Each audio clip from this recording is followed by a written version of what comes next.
What's going on, everybody? The FILA Sports Podcast back at you again this Sunday. We have special guests in the house this week. We're gonna be talking a lot of Falcons draft, real heavy. You got your boy Coach Mario and my co-host Don. What's going on, man? What's good, y'all? How y'all doing this evening? I know these hardcore fans, we've been watching the drafts past 3 days. I know we tired after the night. Oh man, I'm just gonna have some me time because I've been working real hard these past couple of weeks. Well, we have been working hard these past few weeks.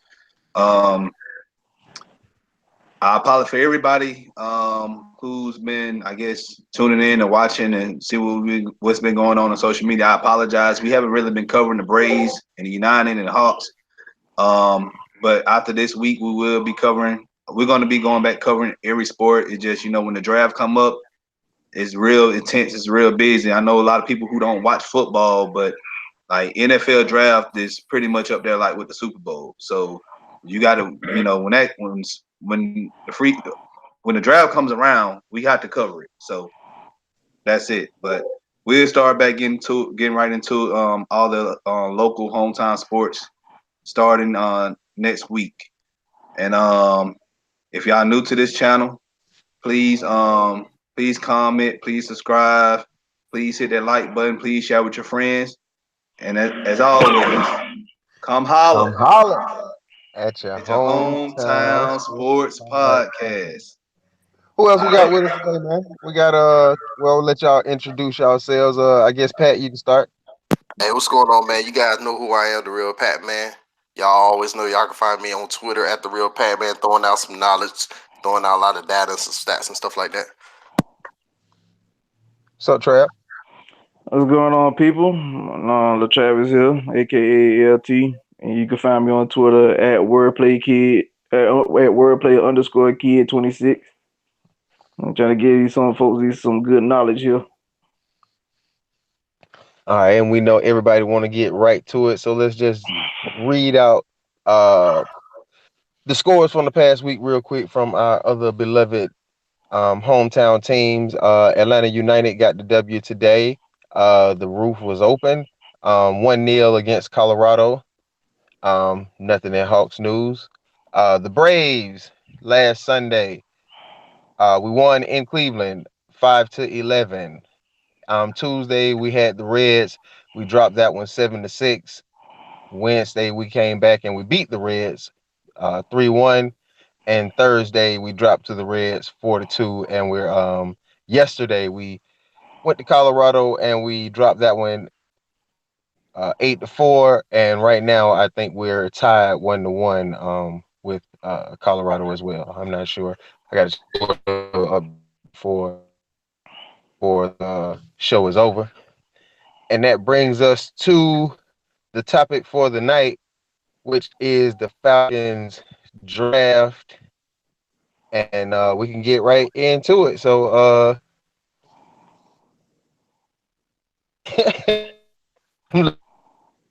over there. What you say now? I say, that brings us to that. What you think? Let's get right to it. What you think? What's You your hey. impressions? I'm looking at your facial expressions over there. You don't look Well, no, no, elated. no. 'Cause we gotta cover Lindstrom and Caleb McGarry.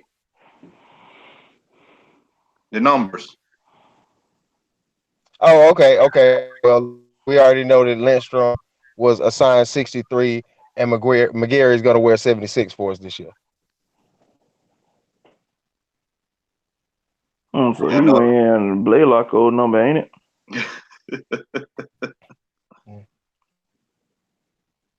yeah, I guess But so, man. But I know a lot of people wanted to know what numbers and stuff they wore, so we want to get that out the way before we get into the nitty gritty of everything. So, day 3 of the draft. We know we didn't draft yesterday. A lot of people thought we would go trade up into the third round and pick a guy, and I guess the Falcons they pretty much held their ground and said no. We actually ended up with what 5 picks at the end of it. So we didn't have any picks from yesterday. I for one upset about that because normally when you draft someone in the second and third round, could be potentially starters for your team. So we sacrificed two picks to get Caleb McGarry at the end of the first round, and I hopefully they don't come back to bite us, you know. But I think we did. I think we did good today. You know, coming out of the draft with 5 picks. So you totaled that up. We had 7 picks this weekend. So that I think that's good. But we're gonna go ahead and get into the picks. So round 4, pick 111, we chose Kendall Sheffield, cornerback out of Ohio State. Oh man. Oh, I said Ohio State. I'm a Michigan fan, and that look, man, Kendall. Hey, you better be like the next Deion Sanders, man, or close to Deion Sanders, if you from that school, because I really don't like. You know, you already got a strike against you already coming from that school, but you know you with the brotherhood now, so I'm gonna show you some love, some tough love at that. Um, Go ahead, Pat. What you think about this pick? Um, Kendall, more than likely going to be taking over as the fourth cornerback in the rotation. Normally, the team keeps 6 corners all together. We got True Front, Oliver, KZ. We re-signed Bleedy Red Wilson to a 1-year deal, so he's gonna be the fourth corner. So Bleedy Red Wilson can slide back to being the fifth corner. The only thing I say about this dude is he's very very fast, man. The the theme for the draft seems to be the future, man. They didn't really go out there looking for a ton of guys that are gonna start. They just might primarily getting a lot of guys that's gonna be depth pieces. Here's a dude that's really fast, man. He's tall. He's got some pretty decent length. Um, he's a guy that you expect the Falcons probably play a ton of press coverage with. Um, and like I say, man, I don't really have a ton of expectations for him, man. He gonna come in, hold down that four corner spot. He should see the field though when we go into dime looks. Um, so definitely somebody, man, that speed is gonna definitely be an asset for him, man. I think he probably like was the fastest player in the draft or something like that. Yeah, yeah, that's cool. You know, let me put my Michigan bias aside. That's cool. They produce a lot of like speedy players. Like we said it earlier, Pat, man. Like we really think Brazilian Skills said the same thing. Shout out to Brazilian at Skills. He in the chat right now. He said strong side defensive end is dead. I ain't gonna say the rest of it. I agree with you, but we're gonna get to that topic here in a minute. Um, but yeah, we said that pretty much Ohio State players when they practice, they just run track. They just got a track field. They just run around the track. But Try to let them boys, try the boys stay on the lead press machine too, man. what you think, Latravis? I mean, I've heard some folks say they call it DBU. I'm not sure because with the whole Lattimore situation that we have currently down in New Orleans. But Yeah. with that being said, I mean, I felt like he probably could be a return man for the team. I did watch some of the tape. He's decent to a degree. What I do like from him is he actually knows how to punch the ball out when it's caught. I seen where he created a lot of incompletions just off that alone, where he was able to, get his hands in and force an incompletion where guys made it seem like they made the catch, and then you might see the ball roll on the ground after the fact. You're like, okay, he know how to break up passes even if they got their hands on it. So I kind of like the degree because also Quinn always preached fast and physical, that being his moniker since day one. So I mean, I felt like he pretty much fitted the scheme of our defense, which led to him being drafted. Okay, Coach. Um, yeah, I pretty much agree. He seems like I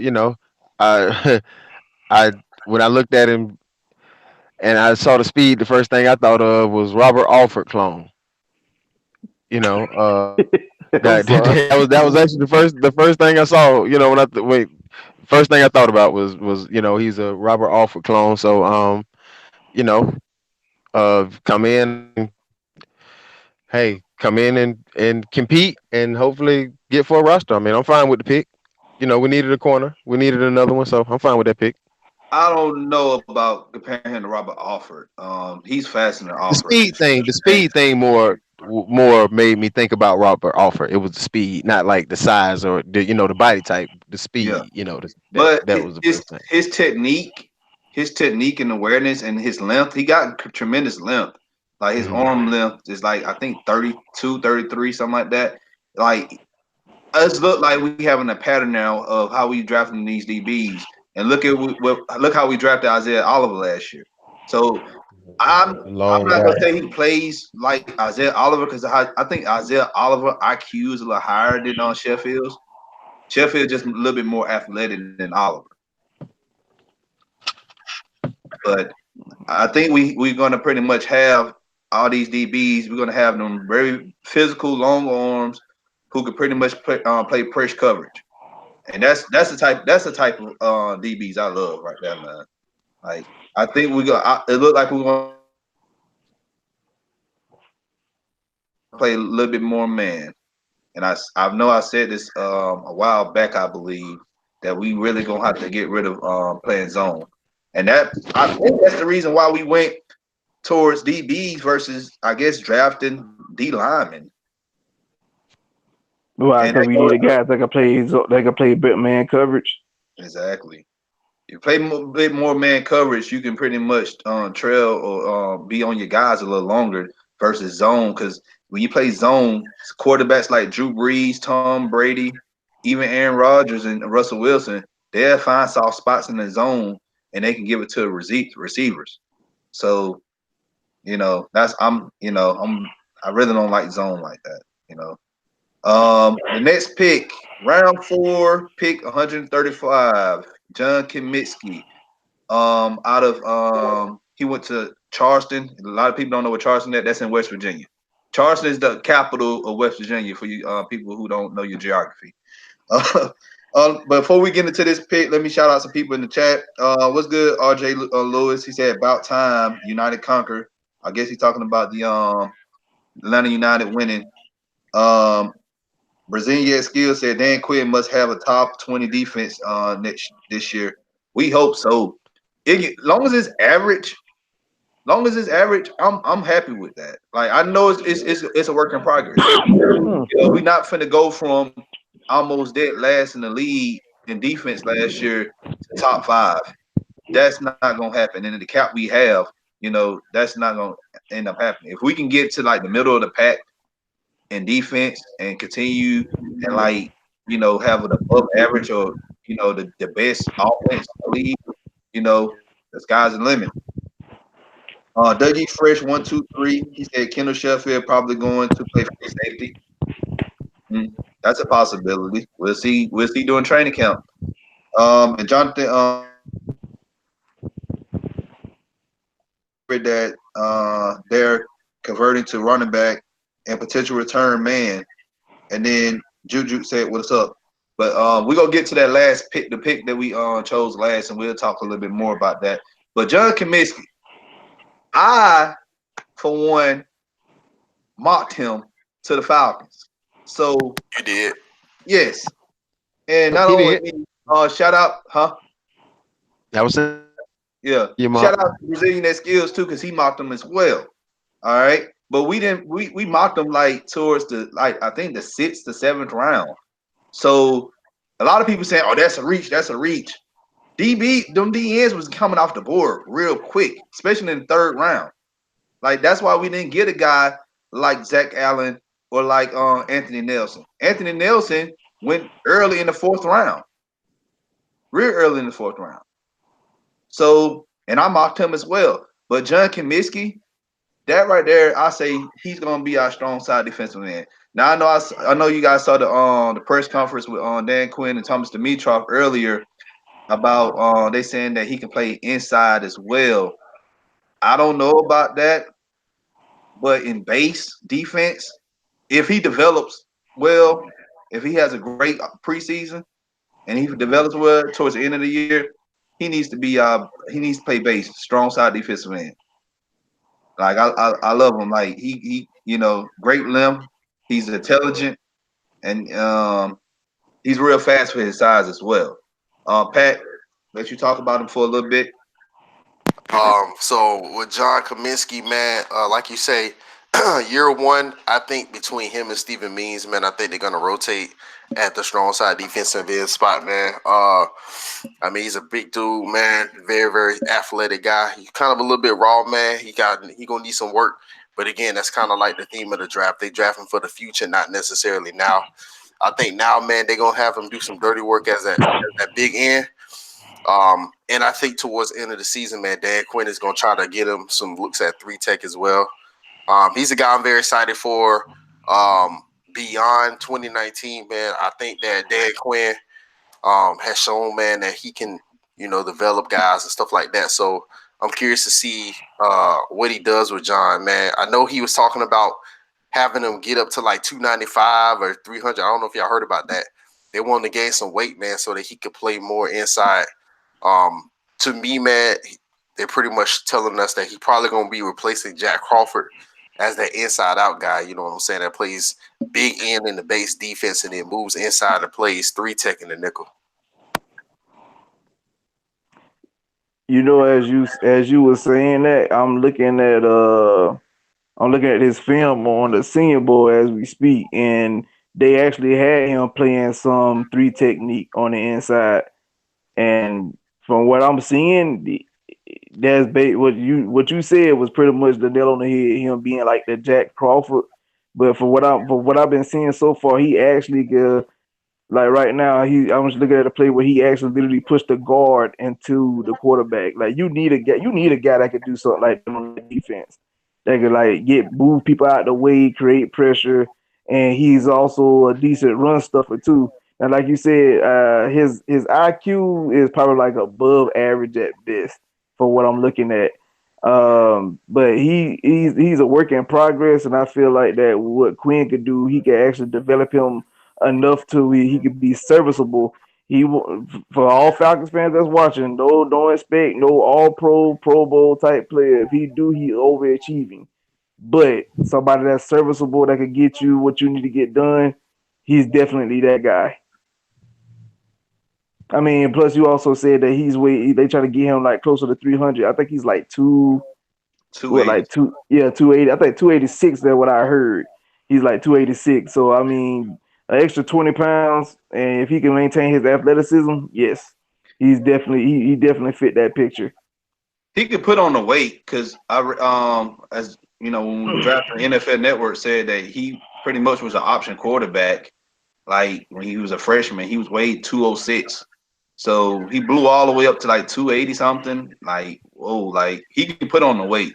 So putting on the weight and then coming to Atlanta, yeah, he ain't gonna have no problem putting on 20 pounds. He could probably put that on by training camp.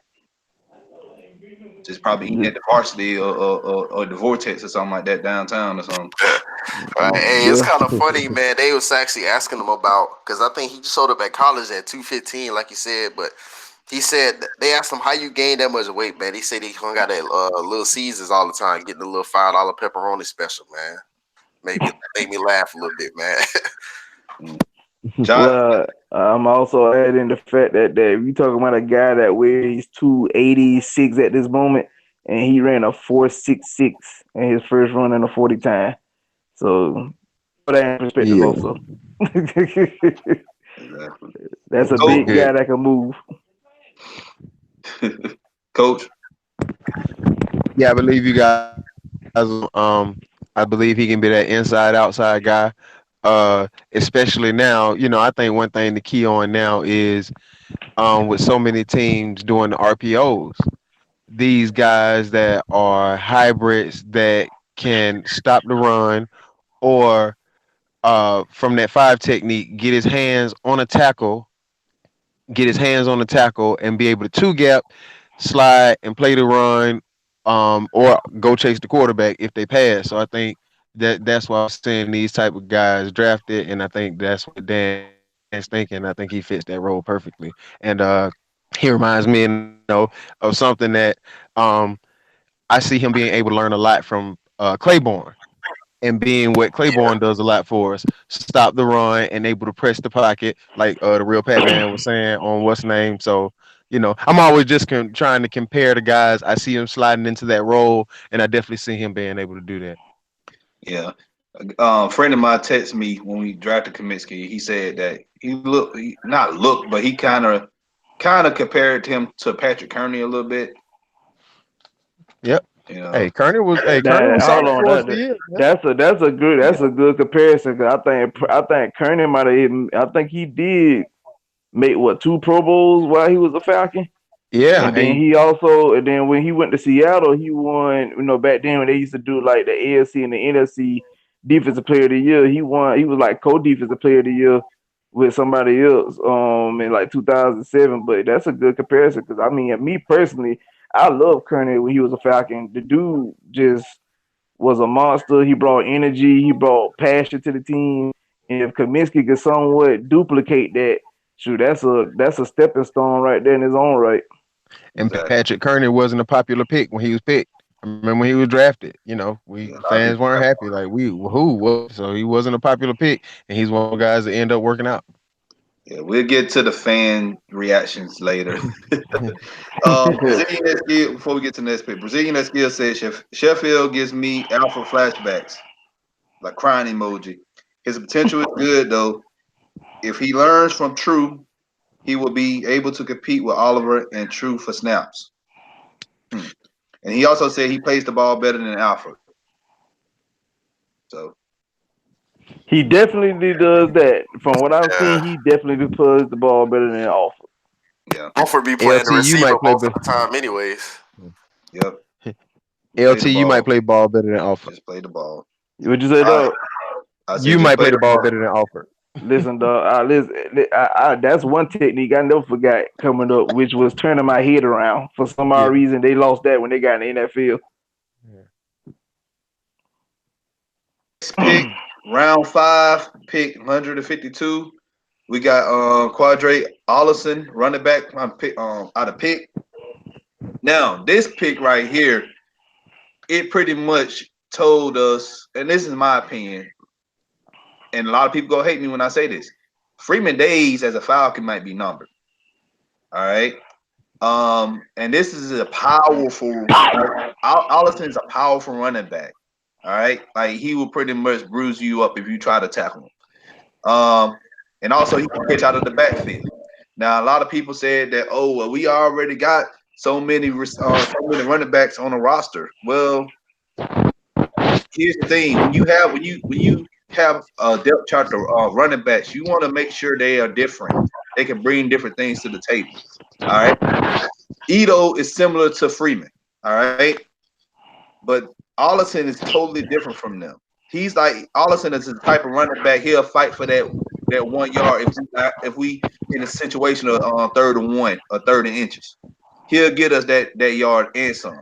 All right. And he can catch out of the backfield. Like we know Freeman can do that, but to be honest with you, Tevin Coleman was great at that, and we lost that. When we didn't resign Coleman. So you gotta replace what we had. And I think Allison is gonna pretty much be a great running back. And from this pick, it tells us also Hill's not coming back. He's not gonna be in the Falcon uniform in 2019 season. Your thoughts, Pat. Yeah, man, I was butchering this man's name, so I'm gonna just call him Baby Turner, man. When you watch this man on film, he look just like Michael Turner, man. He got this deceptive speed, man. He one of them guys, man, where like you looking at him and you like, yo, he not gonna turn the corner, man. And then next thing you know, he get the corner on you, man, and he open up that stride and it's a wrap. And you're like, wow, this guy's a lot faster than he looks, man. He very similar running style to Michael Turner, man. He's a very power runner guy, man. A dude that's really, really good at pass protecting. Y'all hear that? He can block. That dude's really good at pass protecting, man. And he a bully with the football, man. He's a guy that is gonna be featured primarily on third and short, fourth and short, goal line situations, man, because he can pick up those tough yards, man. But he could also catch the ball out of the backfield as well, which is an added bonus, man. I'm glad you mentioned talking about Freeman, man. That's just the nature of the business, man. You know, he's coming up. Next year is the last year of his contract, anyways. His cap hit is getting a little bit higher up in there, man. So he could potentially be a guy that could force Freeman out the door, man. But he does add another element to this offense, man. But his ability to run with power, he's gonna probably be, more than likely he gonna kick Brian Hill off the roster, and take his spot as the third running back. But what he gonna be able to do, man, is be able to allow the team to play a lot more power football, man. I know Dan Quinn said that we're not playing power football, but every team plays every style of offense. You know, it's just a matter of how much they actually do. So that's going to allow us to have that element in our arsenal as well, man. Yeah, and you look at the guard, look at the offensive lineman we drafted. It looks like we're going to power, a power running scheme. It looks. I'm telling you, it looks like we're going to transition to power running scheme. It may not be this season. I'm pretty sure it's going to be next season. All right, Latravis.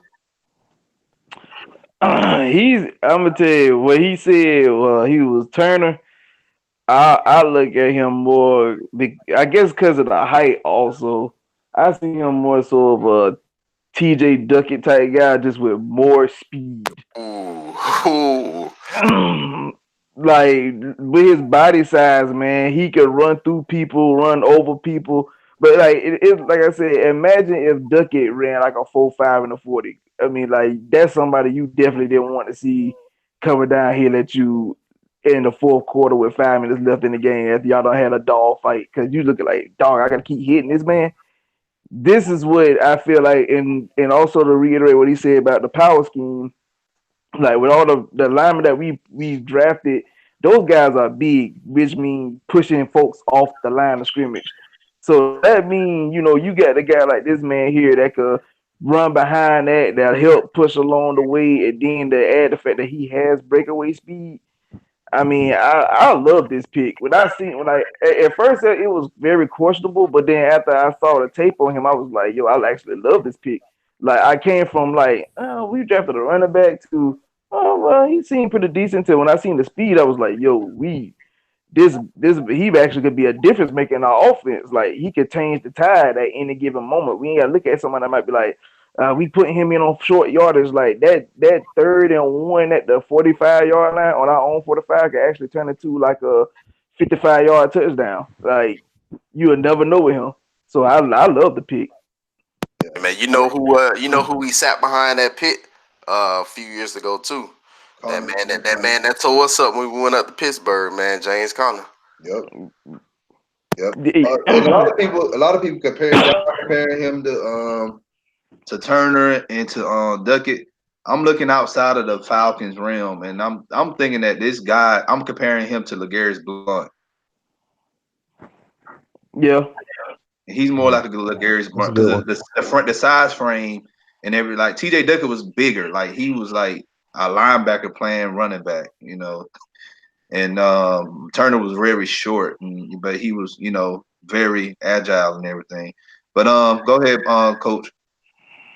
Yeah, when I first saw this guy, my first reaction was, "Damn, he's wide." That was literally the first thing I thought. Like when I watched a few clips, and I watched him go back to the huddle, and I happened to see one clip that showed the press box view from behind, and man, I couldn't tell who the hell was the O lineman and who was the running back. Uh, and then like like Pat was saying, when you see this guy turn the corner, it's like, damn, okay, damn, he's accelerating like, you know, very, very loosely, it reminded me of like, man, old Bo Jackson clips, man. Watching Bo Jackson turn the corner and then ride out like that. I mean, I certainly don't want to put that on him. That's lofty, but that's what I thought about when you saw, the Michael Turner. That's a good one as well. But I think he got a couple steps on Michael Turner. I think he's a little faster than Michael Turner when you see him get out in the open field. Well, he is definitely that. And when I compared him to TJ Duckett, I mean, I just looked at the size. Like he's big, but he's a size and a half smaller than Duckett with but probably about 2 steps of speed on Duckett. But like I just like the size overall. The size and the speed just very impressive. Like he's very elusive. He's way more elusive than I thought he would have been for him to be his size. And if I'm not mistaken, I think he's 6 feet and he weighs 220, like 228. Did I read? Yeah, six Yeah, feet 228. 228. Yeah, And you something like run a that. and his 40 time was like a 4.55, and it was like no way that man should be that fast to be that size. But yeah. Yeah. All right, let's get back to the chat before we get to the next draft pick we did. Juju said finally got a power back. Yeah. And he said short yardage is ours next year. I mean this year. Yardage is ours this year. Um RJ Lewis said Freeman is one concussion away from being out of the league. That could potentially happen because he had so many of them.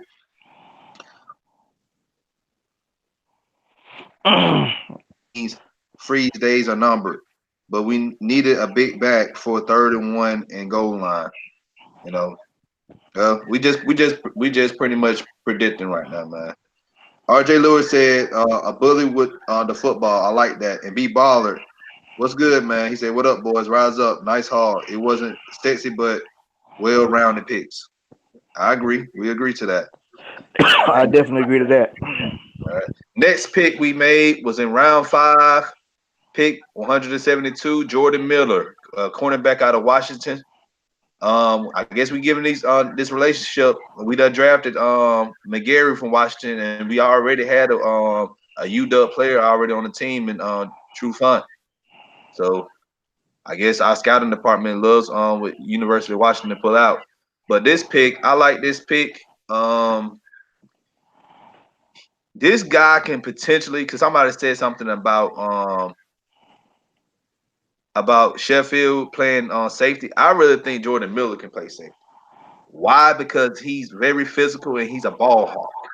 He's very similar to what we drafted into the Monte Casey a couple of years ago. And for now, I think he's going to be because we got a lot of DBs on the team. He's going to be pretty much a special teams backup, free safety. I'm pretty sure they're going to try to put him at free safety and let him and Sheffield battle out that fourth CB spot on the depth chart. But I like Jordan. I like what I saw in Jordan Miller. So Pat. So man, first thing that popped out to me, man, when I saw this dude was his length, man. His arm length is like in the 91 percentile, man. Kind of similar to Isaiah Oliver, man. Guy has very long arms. He's already 6'1", man. So you put out his arms, he's basically got the wingspan of a man that's like 6'6", I believe. My only concern with him, man, is he's not a very big dude, man. You could tell, man, that they definitely looking at this man as somebody for the future, man, because he gonna have to get up inside of that get inside that weight room, man, put on some more pounds, man. I think right now he's about 183 at 6'1". He did 6 reps on the bench at the combine, so he's pretty, at least for NFL status, he's a pretty tiny guy, man. But you're right, he does show flash of being a ball hawk, man. I think they're gonna keep him outside. I know Quinn likes to tinker, man, so he gonna see some time at safety. He gonna see some time in the slot. But to me, man, this is a classic outside corner, man. If they can put some pounds on him, maybe get him up to about 200 pounds, get him a little bit stronger, man, with his ball hawking ability, man. I think he'll seriously be an asset for us, especially in 2020. All right, Travis. First of all, I'm gonna ask you this, Pat. You said this man was 6'1". I believe he measured at like 6'1". Like Whew. yeah. Now that's the kind of cornerback that we need. I mean, with today's league how it is, you definitely need a big body on some of these receivers. Now, based off, I haven't done too much tape on him. But I'm looking at him. He do has decent ball skills. He know. I mean, he tries to play the ball the best way to his abilities. Way better than what we've seen. And in our last few years as Falcons fans looking at our corners, he's very physical. He don't mind hitting, but like you said, he's very undersized. That's probably like the biggest. That's probably gonna be the biggest knock on him is the fact that he's very undersized. But if he put on some weight and still maintain that athleticism, I think he'll be a very valuable piece to playing cornerback. I mean, like you said, if he at that size and he could gain weight and prove that he could be a starter, then that pretty much means we trying to have bigger corners for the future. If we continue to keep Oliver, and then we'll have Miller play the other side. But right now, everything is speculation. But for what I'm seeing right now, he's decent. Just need a few work on his techniques and things of that nature. But I like the fact that he loves to be physical because of the fact that he is not but like 183, but he don't mind hitting. Now, if you turn that 183 to at least 200 pounds, then that them hits gonna come with a whole lot more force. Because nowadays, you got receivers these days. At time, these guys are huge. Prime example, if he stays on the roster this year, you're looking at DK Metcalf later on this year because he's a Seahawk. So, with that being said, we gonna have to put on some weight to be able to hang with that guy and be physical with him because he gonna bring physicality to you. Thank God he ain't in our division. I can't say that. Mario. Um, yeah, I think um that some of these DB signings are, was that 2 year we're going to the second year of the change in the kickoff and the return rules. So I think some of these signings are to help improve the special teams as well because last year our special teams certainly was a strength. I mean, wasn't a strength. So I think that some of these picks are to strengthen the special teams, get some longer guys, some faster guys on the field, and hopefully limit big plays in our coverage teams and possibly generate some big plays in our return teams. So I'm thinking that more of these signings are hopefully to improve. Like I say, this draft pick is a special teams type guy. Yeah, man. You notice the one thing with these corners, man, is the Falcons they're going out of their way to draft guys that are physical. They're not afraid of contact, man. You go back to even when they took Neil, and then later on, a few years back when they took KZ, they're going after all these physical guys, man. They're not trying to go after these passive corners, man. They don't like the tackle and don't like physicality, man. I like that. Man, I said it last year, and it was kind of tongue cheek. After the game, what's the game? Who we playing? When we got in a little skirmish with Debo and Packers. who Green the Bay. who Green Bay. Green. And y'all remember I was so mad at that game, man. And I went on and on about it, and I was kind of half joking, but in that game, in the skirmish, I saw Robert Alford.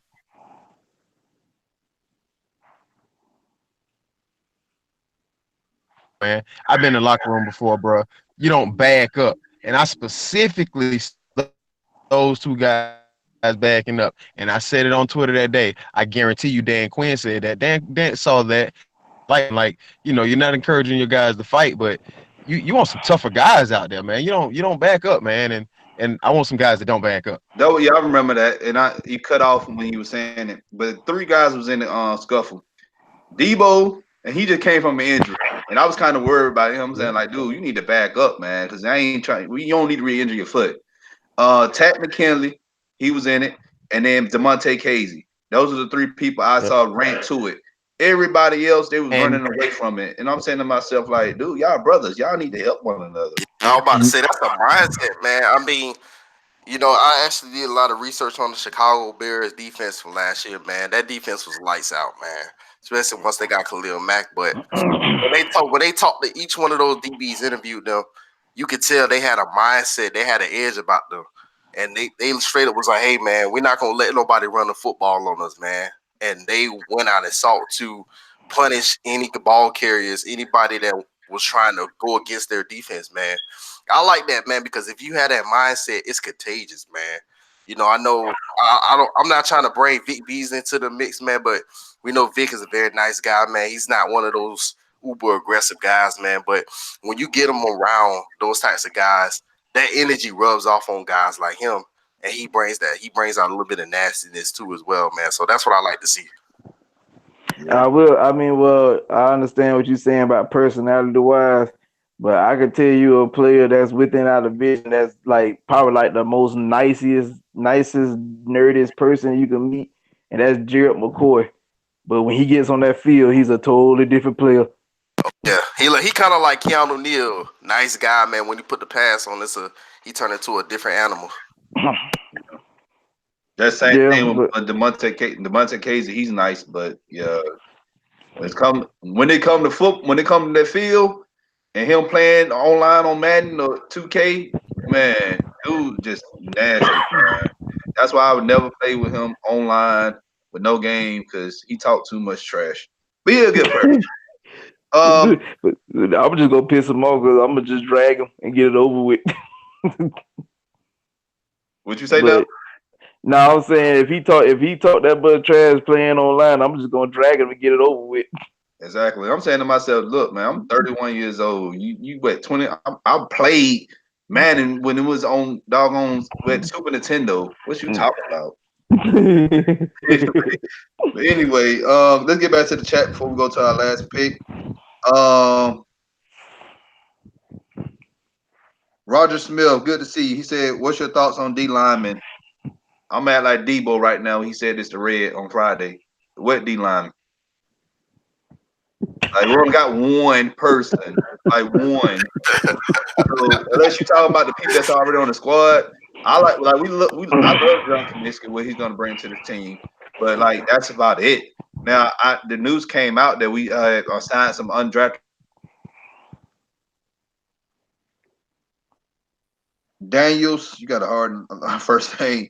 He said, "What's up? Just got in here. Good for you to join us, man. Hopefully you hit that subscribe button. Thank you for joining us tonight." Tevin Turner, he said C draft. So I'm thinking he giving the Falcons a C for this draft. But we'll talk about what grades we'll give the Falcons once we wrap this up. And he also Daniels, he also said that yeah, we have good players, but they're soft. Hey. And RJ Lewis, he pretty much laughed at that. So all right, last pick. All right. Round 6, pick 203. Marcus Green.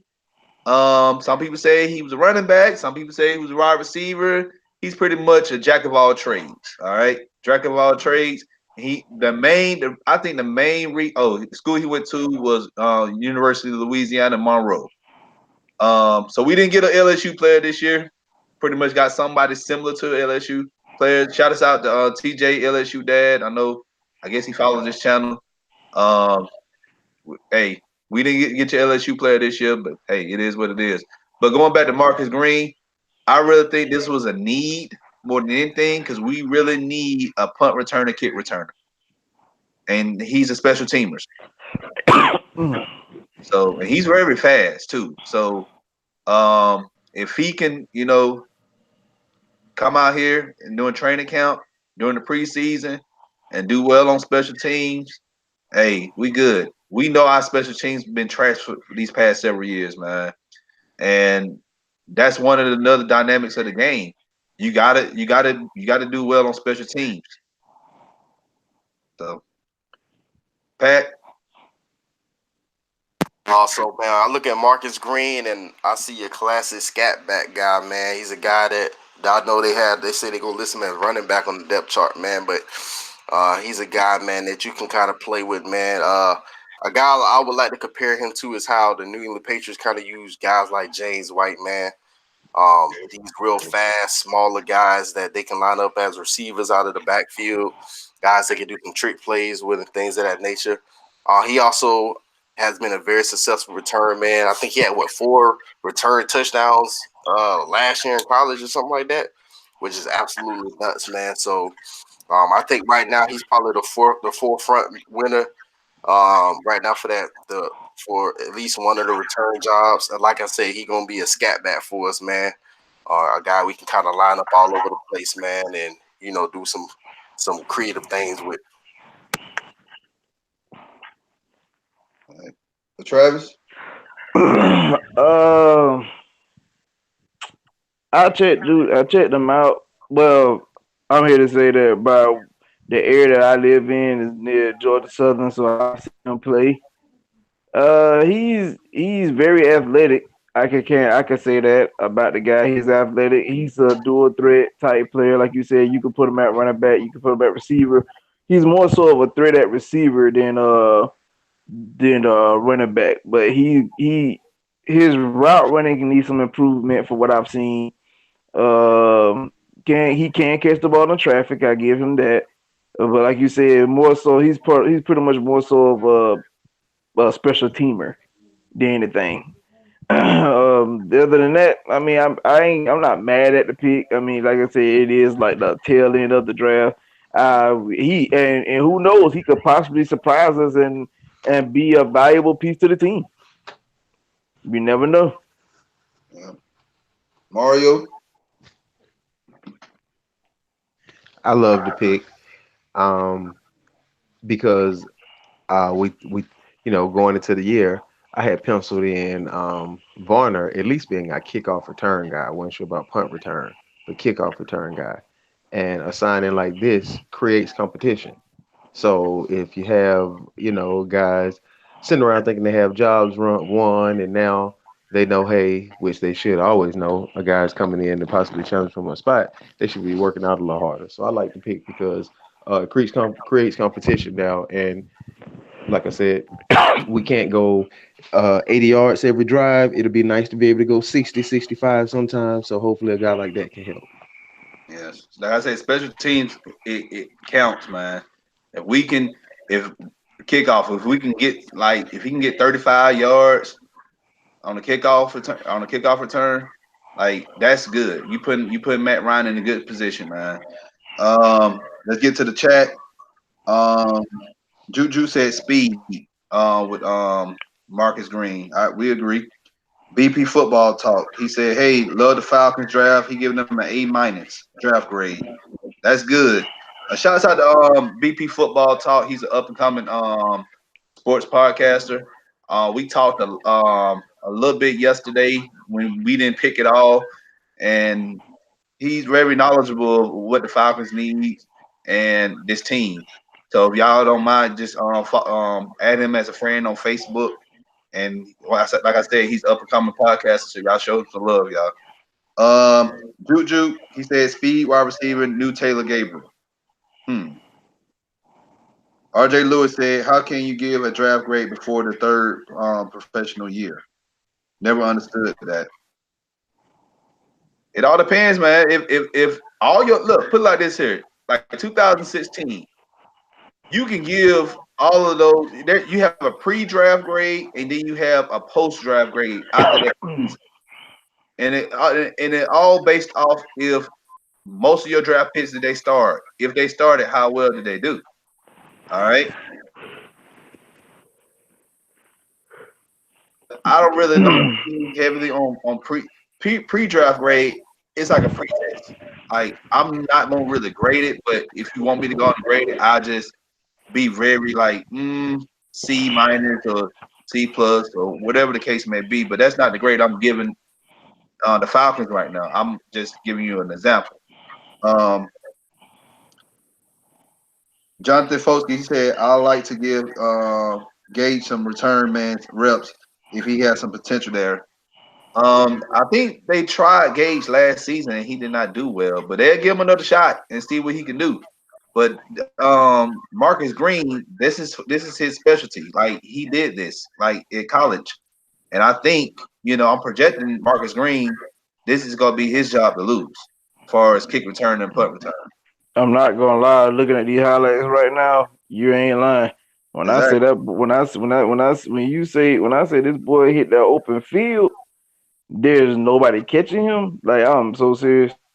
He's very good in the return game, punt and kickoff, and I'm not gonna lie, I don't think even the year we had Devin Hester, I don't think our return game was really much. I mean, yeah, we had the punt return in the game where he broke the record, and then of course he had the punt return that was called back because they said he face masked the punter going in the end zone, that which was kind of fluky, but I don't think I think the last time our return game has been actually being worth something probably since Allen Rossum played.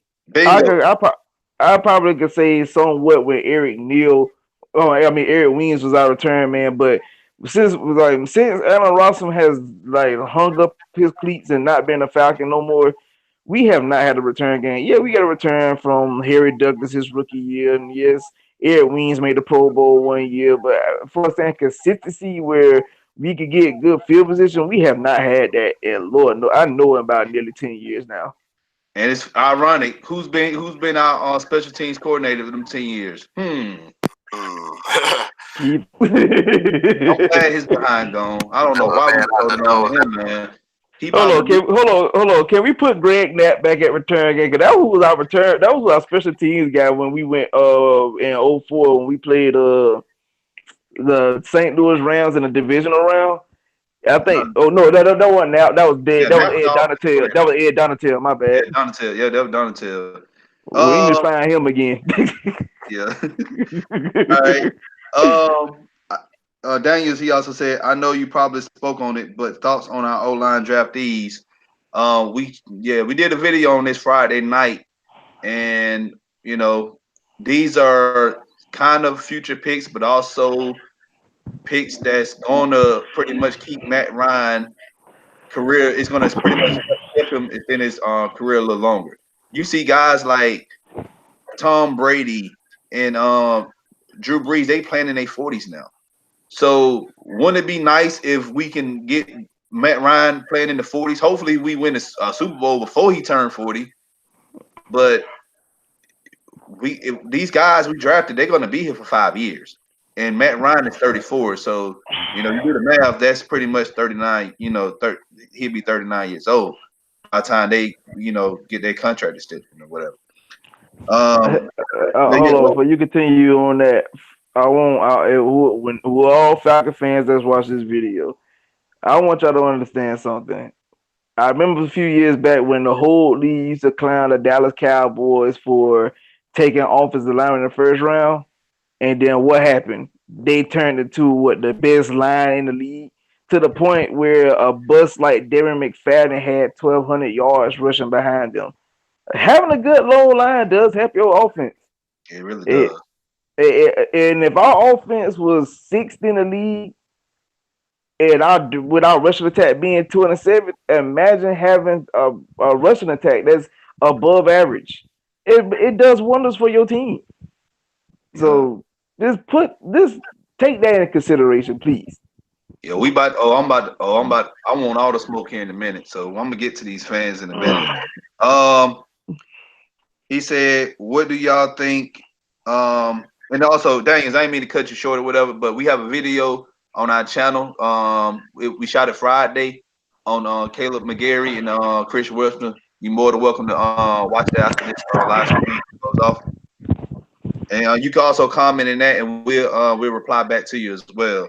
But B Ballard, he also said that what do y'all think Russell Gage role gonna be this year? I'm thinking he would get reps, potential surprise player. I like Russell Gage, and I like what I saw when he played at LSU. Like I said, it's gonna be between him and Hardy that's gonna fight for that fourth spot. And I really think he's going to fight out. He's going to end up winning that fourth spot over Justin Harder. Justin Harder was brought here just in case. We don't even know what's going to happen with Sanu. Sanu could very well be a post June first cut just to save money. So, like I said, we don't know about that. But also Bro, our drop your location right now, cause we fighting. who me? Yeah, you. Yeah. Oh man. I'm just Listen, man, saying, like I don't have nothing against I don't have nothing I against hate Sanu, that but at idea. the end of the day, you got to realize it's business. Yeah, So which I do understand that. It's just the fact that I hate that idea. Like I guess reason why because what Sanu brings to our team that most receive you okay. Look at Sanu. He brings five. Okay, Julio is a nonchalant guy. Yeah, he might his body language. He might make a facial expression, but he ain't no rah rah type guy. Which that Sanu gives you a little fire and a little flair at that wide receiver position. He's physical just like Julio, but he talks a little more than it's not against Julio. the reason why I said what I said. It ain't because of his playing ability. He's a great player, but you got to think about it like this. He's getting paid 7 mil, man, 7 mil. Look, Julio Jones is our first threat, okay, receiver. Then you have after that not Sanu, really got more reps than him, really got more targets than him last year. All right, and then Austin Hooper is your third target. So you pretty much telling me you paying 7 mil for your fourth target. That's a lot of money. Hooper's the third target? Where? Hooper is the third target, man. I don't see it, but Hooper, I'm telling he, you, Hooper is gonna be like the third target, man. I'm telling you. Talking about just because Cutter likes running his offense through his number one wide receiver and his tight end. I don't think. I think right now if they wanted to, you know, to part ways with Sanu, man, I think they probably would have drafted a wide receiver. Now the Marcus Green type of guy, man, I think they would have drafted a legit type of guy, man. I think Sanu was probably more than likely going to be here for 2019. After that, he kind of like Freeman, man. I think they're going to allow him to, you know, to carry on his career elsewhere. Yeah, that's fine. Like, if if he stays on the team, I'm great with that. I'm just saying, like, if they want to, trim not trim the fat, but like save some money, someone's gonna end up be the outside looking in. But I just want some new for this one more season. Then, like you said, after that, then it's give or take. But I just don't like the idea of him being cut. Plus, I like the fact that he loves to run block just as well as yeah, he loves to catch the ball. yeah, He I love loves to that. run block. Yes, I love that too. Like, yeah, I think he should stay this year, but I'm just saying I won't be surprised if he, look, I'm not trying to get my expectations up high. You got to like Lieutenant Dan say, you got to stay grounded, man. Anything expect the unexpected sometimes. Hold on. RJ Lewis said that I believe Caleb McGarry is a day one starter at right tackle. I believe Chris Lifter will have to fight and scratch to start at right guard. Do you agree? I disagree with that. I'd say the It's other gonna way be around. Yeah, it's the other way around to me. I think Chris Lister is gonna be starting, and McGarry's gonna have to sit back and learn for a while. I know this for sure. Both of them are not going to be starting at the same time this year. They're not. You're not going to have two rookies on the right side starting side by side. You asking for a disaster. One of them will start. One of them will sit back and learn. And if McGarry comes in, Lipster going to be sitting down, and Brown will probably be coming in. All So right. you think Lindstrom could really just like he could really take up? Because to me, I feel like it's two guards that's like in front of him per se, which is like Fusco and what's the other guy we drafted? Either Brown or Carpenter, whichever position, whatever guard Brown. position they play. Brown, okay. So like you think Lindstrom could really he could truly beat out both those guys? I think Fusco That's is another going to question be. too about Fusco. Fusco might not be here. Yeah, Fusco tweeted out, man, that you can pretty much tell by his body language that he knows his time is up, man. Right now, there's just some things. Well, league rules say you can't cut a certain player She because only of played injury. one season. Yeah, I mean, he was always supposed to be just a stopgap, anyways. Just a Exactly. placeholder. So then that's Jamon Brown and Chris Lindstrom, man, and I feel like there's too much talent with Chris Lindstrom, man, for this man not to see the field.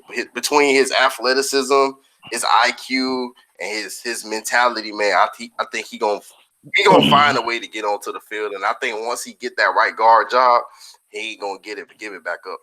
Exactly. And he's very I good. will say this. I was highly impressed at this man being 310 or better, and he ran a 4.9 and a 40. I said, "Whoo, big boy can move." So I mean, I guess in a sense of when you think about when we ran that wide receiver screen to Julio against Washington, you seen Jake Matthews pancake Josh Norman. Can you? So I mean, you could have Lindstrom come around the corner and pancake some linebackers, and hey, there go daylight. Yeah. Um. Also, RB Blackshear, he said, "What's up, fellas? What's good, RB Blackshear?" And BP Football Talk, he said, "Yes, the game is won and lost on the offense and defensive line." I agree with y'all. That's true. It's won in the trenches. All right. And everybody, well, let me stop. I'll get to the fans in a minute. RB Blackshear said, "I hope we keep Sanu. I hope we do too." Jonathan Fosky said, "Sanu bet not be going anywhere." RJ Lewis said, "Sanu brings nasty attitude, swagger." And Daniel said, "Sanu is a beast when it comes to physicality. I've always thought he was our toughest receiver since he's been there." I agree with you on that. And B Football Talk said, "Sanu could be valuable in a trade." Well, there were some rumors like a couple of weeks ago that the Cardinals was asking for acquiring information on Sanu, and I guess we never traded him, so he's here. So, and BP Football Talk said, with saying that, I want to keep him. So I want to keep him too, but I'm just saying I won't be surprised. Some of these players, might have to end up, get the axe. All right. So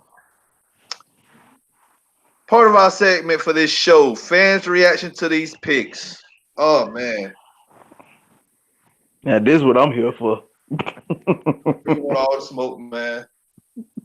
UGA. Let me start with the UGA fans because y'all been getting on my nerves since I came out my mama's womb. Look, Hold on, can you clarify and say some? Because I am a UGA Hey, oh, fan. I'm hey, hey, sorry, wait. UGA Don't get too out of pocket now, Don. Don't Hey get too out man, of hey, pocket now. hey, y'all know what I'm talking about. So let me do this. All right. Now, some of these UGA fans, y'all think the Atlanta Falcons is a promotion is like promoting a promotion for UGA players to get to. Like it doesn't work like that. Every Bulldog who comes in the draft should not be picked up by the Atlanta Falcons. All right. The team has needs. If there's a player who fits our scheme, fits our system, and it's a need, we would draft him. But y'all gotta chill out with that. Oh, the Falcons hate UGA. Oh, they ain't never draft somebody. Like, didn't we pick up Reggie Davis a couple of years ago, a couple of seasons ago? How did Reggie Davis do? Let's keep it 100. Talking about the guy that wore number 19? The receiver.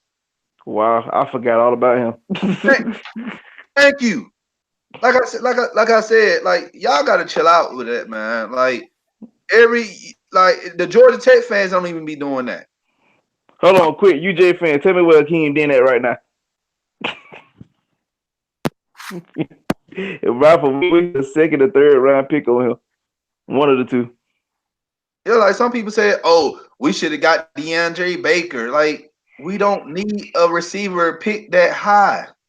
We already have I'm gonna say a DB that high. We already got three cornerbacks on the starting cornerbacks on the team. We just need someone to come in that hit that fourth the dime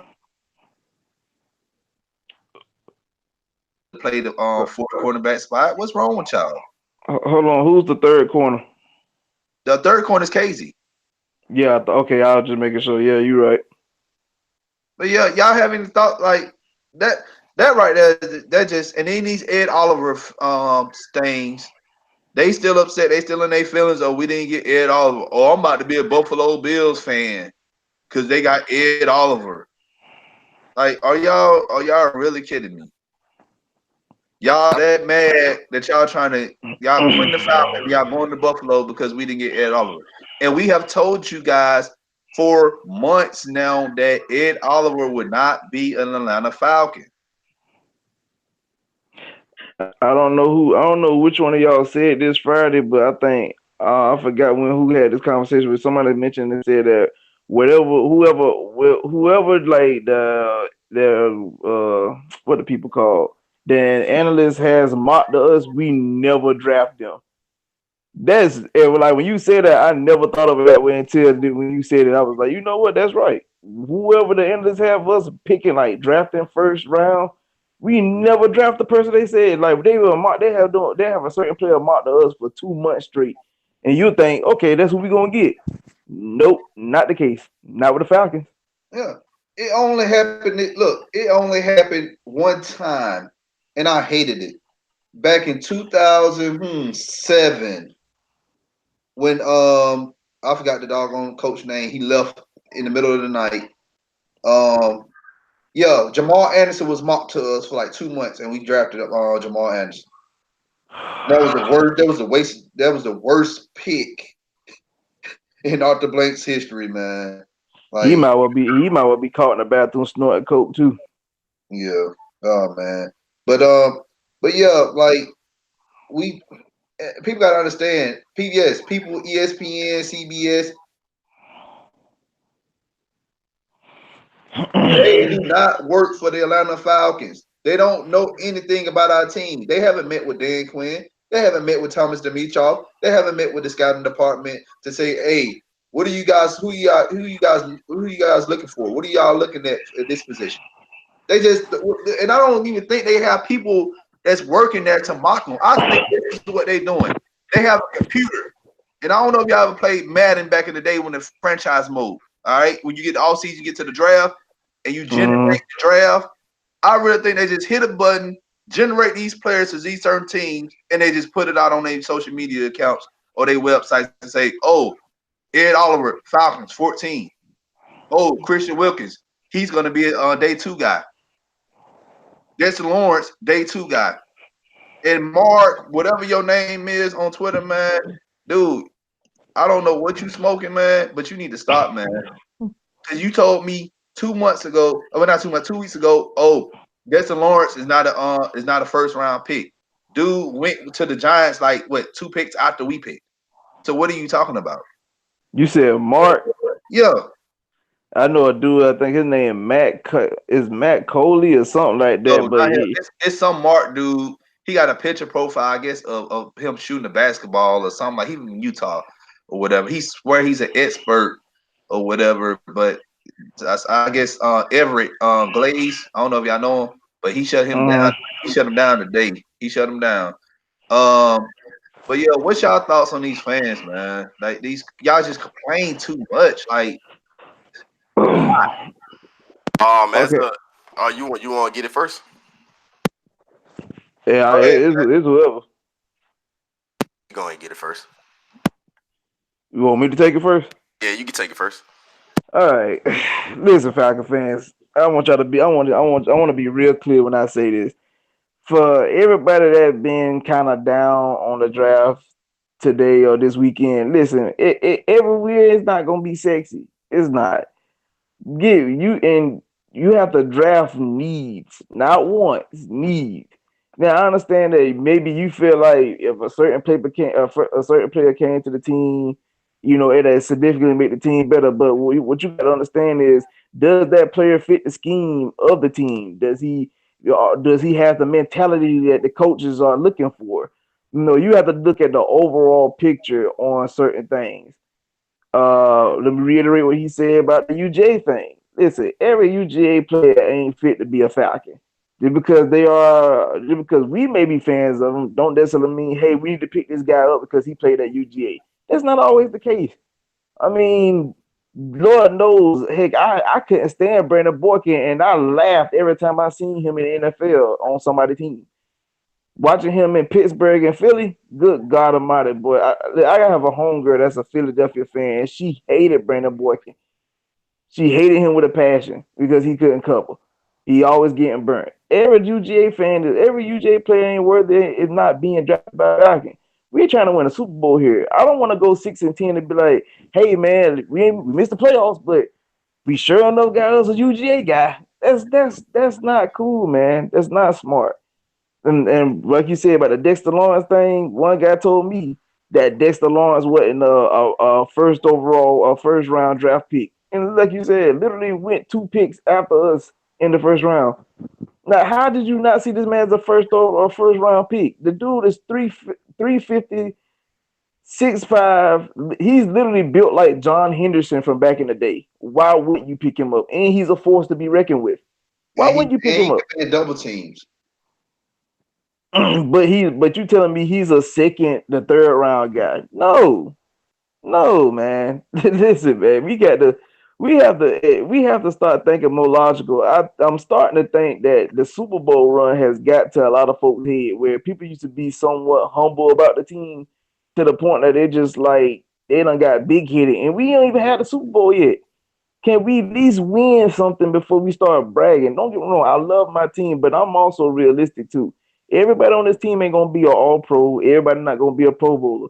I mean, I look at I think his name was DeAndre Collins or whatever his name was that used to be the outside linebacker for the Patriots. Dude was a phenomenal player playing for New England. He's trash in Cleveland. It's about system. Does you or is it scheme fit? Quit thinking everybody gonna be fantastic. So you're gonna have some guys that just all you need to do is play their role. Just like everybody thought, like, well, Duke Riley, we drafted him, and he friends with Debo, so he gonna be a Pro Bowler too. No, you don't. Like, if they make the Pro Bowl, Cool. that's good for them. But we just want people. When you draft people, you want them to develop and do their job. That's it. That's it. If they make the Pro Bowl, that's an incentive. That's an incentive. All right. You guys got to stop having these high expectations for all these players, and y'all need to like, and same people that was complaining about the draft was in doggone Vic Beasley's TL the past few months harassing this man. Oh, why are you playing basketball? You need to be somewhere training. Y'all don't know what this man doing. I'm gonna be honest here. I really wasn't a fan. Nah, I ain't going. I didn't get on the TL and talk trash about it, but I wasn't a fan of seeing him playing basketball. I want Vic to be successful in a way. I do want that because he's from the area. You know, he's always been a fan of the Falcons. That's a dream come true for most guys to be from Georgia, I mean, from their home state and be able to play for the team that they grew up loving their whole life. That's a dream, and I wouldn't want that to be crushed by anybody. But I will admit I wasn't a fan of the video of him playing basketball. But I'm definitely not gonna kill the man on the timeline every chance I get. That's that. It is what it is with that. Y'all just gonna have to just chill. All right. We didn't get these shiny nickels, and I told you guys. Lieutenant Dan told you guys from Unintentional Ground, and go check him out. The description for his channel is in the link, and Mad Mike Sports, his description in the link. We all told you guys that we're not going to draft shiny nickels. We're not going to draft any. All these picks we drafted are not sexy picks. However, these are picks that going to help the team get better. We already have athletics. We already have athletes on this team. We already have sexy players on the team. No homo, but we have those already. So we just getting guys here, plugging them in to make the team better. That's it. We know our offensive line was trash. We knew our defensive line was trash. We knew our DB department, which I've been saying for the past couple of years as well, has been a little suspect, and our special teams has been trash. So we're gonna guys just wait. Let's let the season get here. I know that's the problem with the off season. Everybody be tripping for no reason. That's why I'm just ready for September. I am. So guys gotta just lighten up and just accept these new players who we have and just say, hey, welcome to the brotherhood. We're gonna give you a chance. We go, they're part of family, man. So support them. Pat, what you got to say about these fans, man? Man, to echo what you guys say, man, the fans just gotta let the process play out, man. What this draft was, and we talked about this, the 2019 draft is gonna define Dan Quinn and Thomas and Bischoff for their era, this regime, man. What I see for this draft, man, is not only a draft for the future, man, but I see a change in the psychological philosophy of this team, man. And what I mean by that is I see a bunch of individuals that, yes, they're uber competitive, but I see individuals that they they want to win, man. They have that physical mindset. They want to destroy the guy in front of them, man. I see a change in the culture, man. Too long, man. I never forget this, man. I watched the MLS championship. I watched Atlanta host that trophy in Mercedes-Benz Stadium. You know, and I remember Arthur Blank so happy, man, to present his team with the trophy, man. And then the next day, the Falcons played the Packers in Green Bay. And I remember they actually cut a shot over to Arthur Blank sitting in the press box, and the look of his face watching his football team get pushed around at the line of scrimmage, man. It just pretty much told you everything that you need to know. I know a lot of Falcons fans aren't really too high on Arthur Blank for whatever reason, man. But I think he's an outstanding owner, man. A guy who goes out of his way to make sure that his football team has the very best. But just the look on his face told you that there needed to be some change, man. Every time we played the Philadelphia Eagles for back-to-back years in the playoffs. Well, no, the first time was in the playoffs, and then the second time was in the regular season.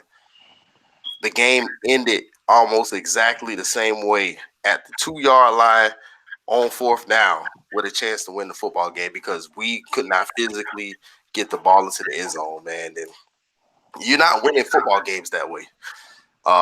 If you cannot control the line of scrimmage, if you can't run the ball, if you can't stop the run, and if you don't have that mentality of I'm better than you, I'm going to go out there and punch you in the mouth, then you're going to get punched in the mouth. Exactly. That's a finesse mindset. The Falcons have always been known as a finesse football team around the league.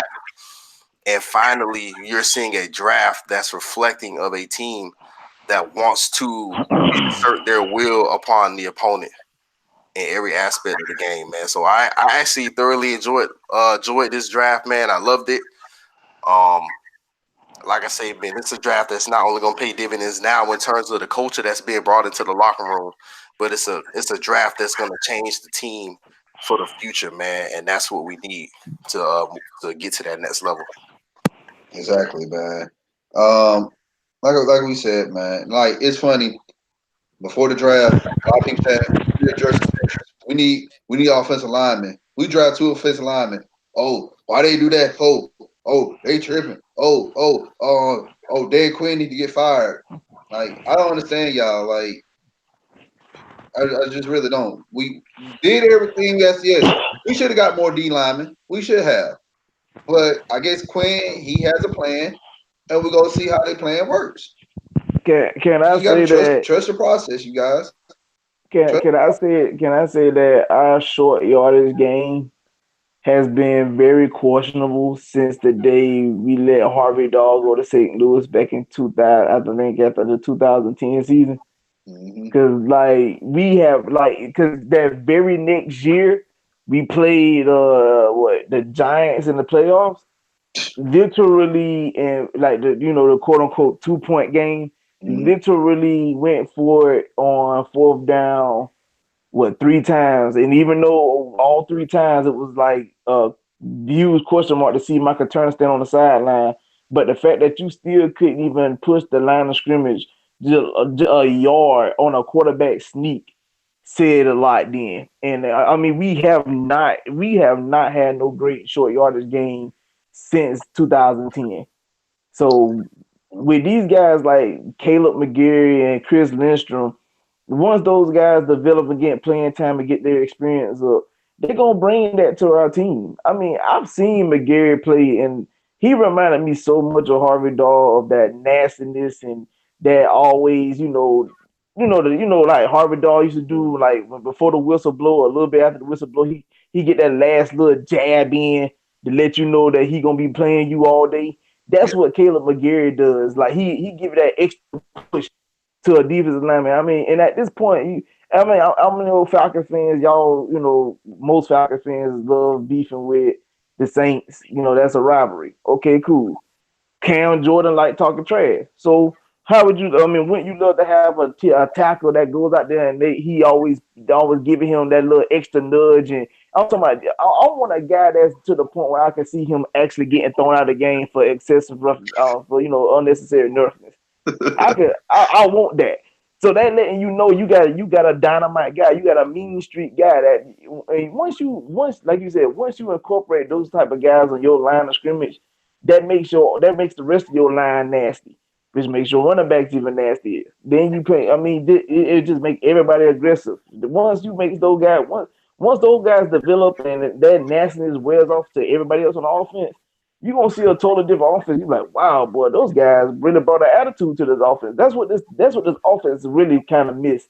They need that attitude, they need that grit, they need that grind. You Exactly. know, Sanu gives us the flash. Yeah, he gives us trash talking, but he gives us the flashiness and for the wide receiver position. But you need that down and dirty, that the guys that gets no love. They're the ones you need to focus on. And what Caleb McGarry, what Chris Lindstrom gonna bring to the team is exactly what I like.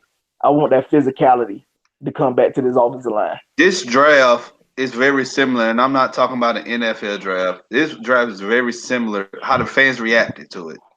That's the part I'm looking at. Last summer when NBA draft, when the Hawks traded, um, trade, Luka Doncic. yeah, they traded. I say every most Hawks fans complained and cried and oh man, well the Hawks they ain't gonna be no good. They ain't making the playoffs, which is true. We didn't make the playoffs because we still in rebuild mode. And saying, oh, Trey Young, he's not that good. And even in the summer league, yeah, he had a slow start in the summer league and stuff. But by November, December, everybody was buying the Trey Young jerseys and supporting them and Trey Young is truth and stuff. Trey Young, everybody got it in their Twitter handle, Facebook. Trey Young this, Trey Young that. But like a year ago, y'all was when we traded Luka for Trey, y'all was in y'all feelings about that. So hopefully y'all gonna feel the same. These Falcons man, they're gonna be the same way. They gonna trashing these picks, and then towards the end of the season, make the playoffs or not, and these players still come out here and show out.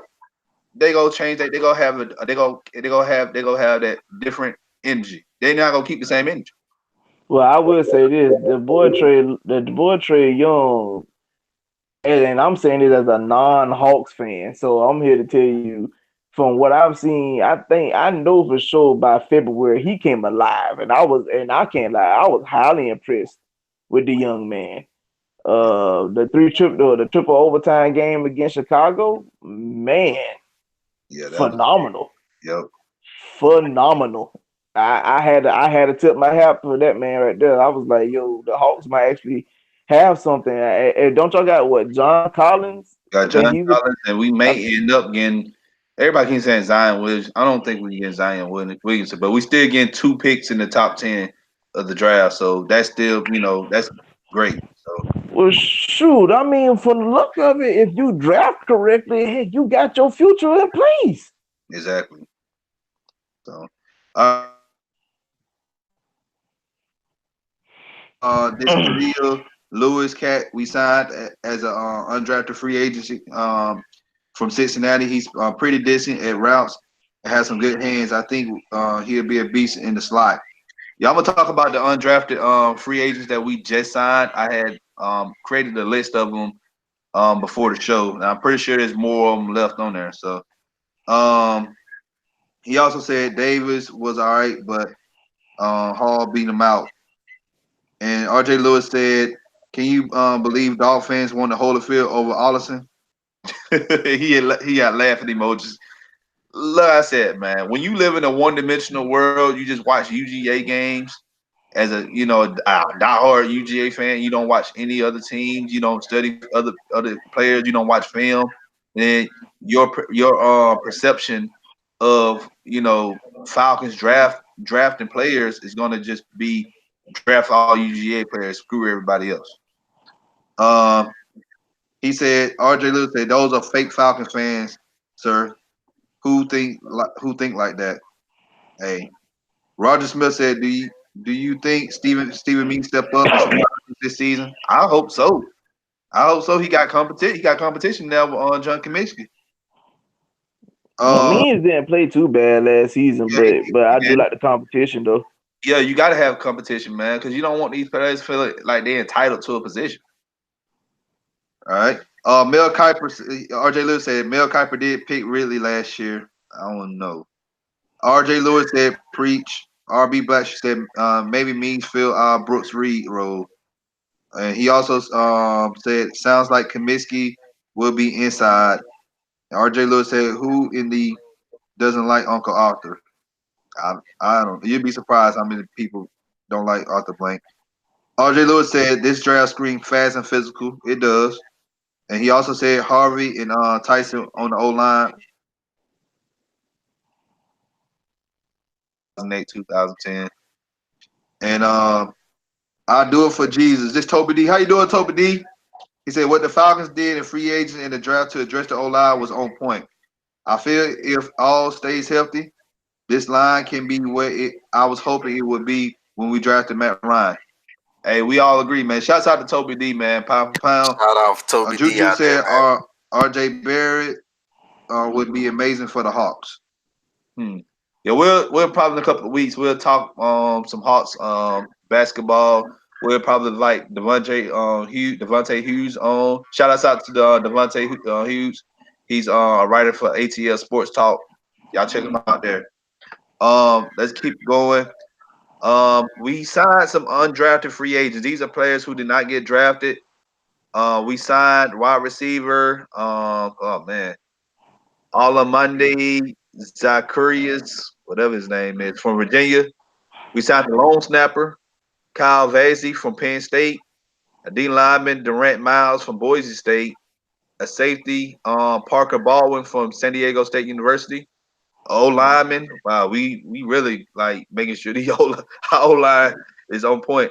Jalen Robinson from Temple, cornerback Rashawn Causey from University of Central Florida, a linebacker Deshaun Phillips from Illinois, a defensive lineman Willie Yarbray for Wake Forest, a D lineman Devondrick Lyson from Southern Arkansas, offensive lineman Devon Johnson from Ferris State, a tight end Logan Scott from UAB. I know Ryder White happy about that. D lineman Preston Gordon from Texas Tech, and linebacker Uric Bethune from Alabama A&M. So those are your undrafted free agent picks. Hopefully you guys make the team. What do y'all? So we normally carry a lot of these undrafted free agents and during training camp, and some of them make the team. Some of them make the practice squad. Like a player like Brian Poole. Brian Poole made the team. So Yeah, like at the time, Poole was a dominant rough guy. Like, and he was so successful his 16 season. I don't know what happened after that. I as guess. look, man, he hit the ceiling, man. Like some players they peak early or they peak late, and like I think that was it. And then what happened with him in 2017 with Collins, because John Collins, he had his own issues. We had to cut him, and we asked more of him. We had asked more of Poole, and he can take the he took the challenge, but it didn't work out for him in his favor. So, but go ahead. Y'all want to talk about the undrafted free agents? I gotta do research on those guys, but maybe y'all might can educate me real quick. Yeah, I got to do my research on those too. So I really don't know. Pat, you know any of these people we signed? Oh man, same thing. A couple names pop out to me, man, but I mean not anything serious. I mean most of these guys are gonna be competing for those a lot of those back of the roster type spots. Like I don't maybe like the sixth corner, sixth linebacker. Most of these guys, if they make the team, will probably be inactive. But a lot of these dudes are also competing for practice squad spots, man, because we got a lot of contracts that's coming off the books after this year.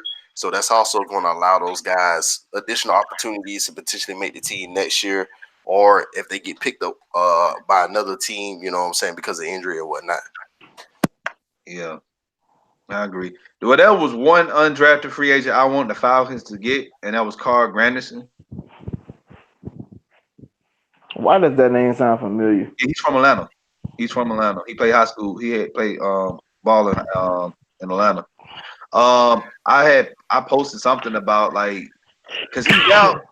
Carl Granderson, he went to the Saints. The Saints signed him as an undrafted free agent. I hated that. Okay. Yeah. And I've said something like that. And then Jill Wiley, I guess Twitter, she said something on the lines of how the blank you expect us to drag Big Ben and Winston if we pick up someone who has the same mentality. Um, we only play Big Ben once every 4 years, and Winston. I'm thinking that Carl Granderson got into some trouble or whatever, but you can't hang stuff like that over a player's head, man. Like we brought back Rashid Hayman, right? He had issues, all right. Like people have problems, and at the same time, he's a kid. He's young, just like with Caleb McGarry, like the situation when he cut the cord, and I didn't really like what D led. Why would you ask a question like that, man? Like these are kids. Kids do stupid stuff all the Hold time. on, somebody explain that story to me because somebody tried to explain it to me earlier and I was kind of lost on that. It Like, was what country was day. that all about? It was music. You know how they listen to music in the weight room or whatever at practice. All right, so that day Mm, it was country music day, meaning that all during the duration of practice they listen to country music. Well, somebody pretty much turned it to rap, and what he did was he cut the cord. mm. So it's y'all acting like he committed murder or something like that. And Carl Granderson, I don't know what he did, but I'm pretty sure it didn't make headlines for me to know. Unless y'all found out something I don't know. Like, but I mean, cause from somebody showed me they was like people on Twitter was killing deal on Lead Better for the comment that he made, and somebody said something about mentioning calling him the blacks or something else like that. I don't think McGarry said anything of that nature, but with that being said though, you just like it's just something that you just don't ask people. Some folks just it's an exciting moment, for the NFL. This is a college kid going into starting a brand new journey in life, and you want to bring back something old, and negative on their life. Like, come on, man, let that go. just D-Led, man. I don't know about him sometimes, man. He be saying off the wall questions and questions like I know Dan Quinn and Matt Ryan and them when they have their interviews, they be like they roll their eyes when every time he's asked a question. Like D-Led Jesus. remind you. I don't know if y'all ever been in meetings before, but D-Led remind you of a person in a meeting that asks all these questions, these dumb questions that make the meeting go longer. Just be quiet, man. Oh, she's the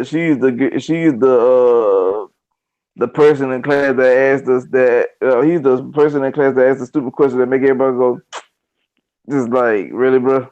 Exactly. Yeah. I Pat, hate you them got type of anything to people. say? Yeah, man, I'm with you on that, man. From everything I read, it was just and players actually came out in support of that man as well. They said pretty much the media blown out of proportion. It happened as a freshman, man. I mean, I don't know how many people in the audience, man, have ever played football or not, man. But there's certain things you don't do in football, man. If you have a ritual on one day you listen to this, on another day you do this. If you know what I'm saying, breaking that ritual because you're trying to be like a dickhead or anything like that, that's a grounds liable for somebody to put their hands on you, man. Especially offensive linemen. Normally, those dudes are, they're normally big voices in the locker room. You know what I'm saying? Offensive, defensive linemen. So if on that particular day, if it was country music day, man, you just gotta let the country music play, man, because that's part of the ritual. If you change that because you know you want to be funny and that offensive lineman's gonna put hands on you, man. That's just how locker rooms work. Yeah. It's like a family, man. It's like y'all had little brothers and sisters. Like everybody got time. Everybody got time on the TV. So if it's your turn to watch TV and your big brother turn the channel, you go either snatch the remote or you go turn the TV off. It's that they kids, and I'm done talking about that. So we pretty much covered everything as far as the draft goes. So we're gonna go ahead and wrap the show up. My co-host, I guess, disappeared. I don't know where he at, but um he's somewhere. But hey, I'll go ahead and end it real quick. But before we do, shouts out. I'm gonna get a shout out. Shouts out to CC Ryder. He has his own YouTube channel. He plugged FILA Sports Podcast a couple of days ago, and I appreciate that, man.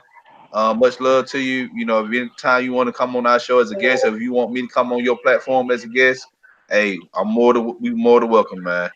Um, I'm gonna go ahead and let my guests plug their information. Pat, starting with you. Yeah, man. Again, man, you guys can catch me on Twitter at TheRealPattman. I'm on Twitter full time, man. I don't do Instagram, Facebook, or nothing like that. Man. I'm also in Discord under Unintentional Grounding, man. I don't know if you probably put the link in the description, man. But just ask me questions, man. I'm a numbers guy. I spend a lot of time on Football Outsiders, PFF, looking at premium data, man. Just trying to understand the game from a number standpoint, man. And then I try to relate that to actual reality, man. So if you got any questions, man, just let me know. All right, Travis. Same here. You can find me on Twitter most days. Wordplay underscore kid 26. Same. I'm reiterate what Pat said. I'm a numbers guy, but I do a lot of film. I do a lot of film study. So I try to make football make sense the best way possible. I don't do all the extras. I just try to keep it plain and simple. All right. And then I'm gonna go ahead and go into the chat one more time before I close this out. Justin Blaylock, he said the Dirty Birds absolutely killed the draft. But if this Falcons defense can stay healthy this year, watch out top 10 defense. And he also said the wide receiver from Virginia is very, very, very fast and talented. Like I think the theme for this draft is fast and physical. Um, RB Blackshear, he said that's stupid. He's from Fifle. You talking about McGarry? Fifle is pretty diverse with Asians, black folks, Islanders, and white folks. He ain't racist. I already know about the state of Washington. Washington is a very, very, very diverse state. Like It very is. diverse. It is. Like you got a lot. Like it's a lot of Asians. It's a lot of I don't know the African American population, but I know it's a lot of Asians up there. Mm. Like very diverse.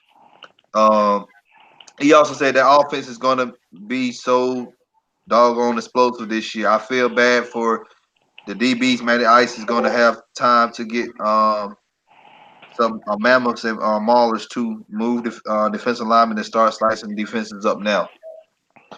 And he also said we signed the UGA wide receiver. So there y'all go, UGA fans. We signed someone. I don't know the name. Let me go look and see. Probably Terry Godwin if he entered the draft. Let me search for him real quick.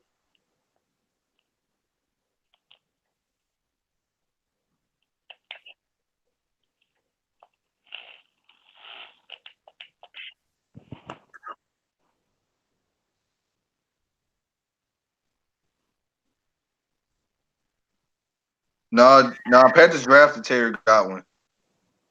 You said who got Terry Godwin? The Panthers drafted him. Mm. No, it was Jason Stanley. That's the person we drafted. Not drafted, but that's the person we signed. Stanley. Oh, okay. Wait a minute. The Panthers got Elijah Holyfield? Yeah, he's signed there with an undrafted free agent. His daddy wanted him to sign with the Falcons, man, but every person that we touched in the draft, man, is explosive, man. I guess they didn't view him as being that explosive of a guy. The I dude ran like a know. 4.8. I know. Evander, he's mad now. He ain't finna come to no more Falcons. But you finna cut that buddy pool off, man. Hey, it is what it is, man. Dan Quinn can't cater to your son, man. I mean, I wanted them to take Holyfield. I like his physicality, man, but I mean, Dan Quinn wants a specific type of athlete that's explosive, a guy that can move, man. And hey, Elijah is kind of short too. Like he's what 5'10". I think he's like in that that like Freeman level, height wise. He might be stronger, but still ain't yet, man. I mean, I don't get me wrong. I love my backs, Ito. I love Freeman, but I'm kind of done.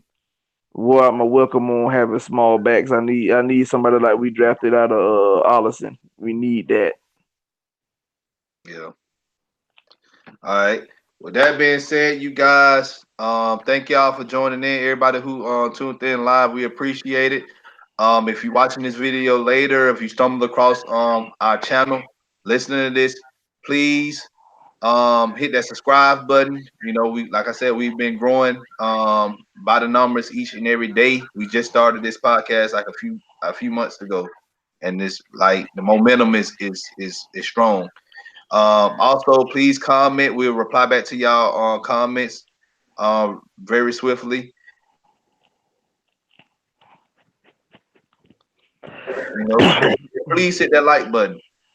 As always, come holla at your hometown's sports podcast. Miss my co-host saying that with me. But with oh man, on that note, y'all have a great night. See y'all next week. Next week we'll be talking about some Braves baseball. Holla at y'all. Yes, We sir. out. Y'all be good. y'all be easy, man.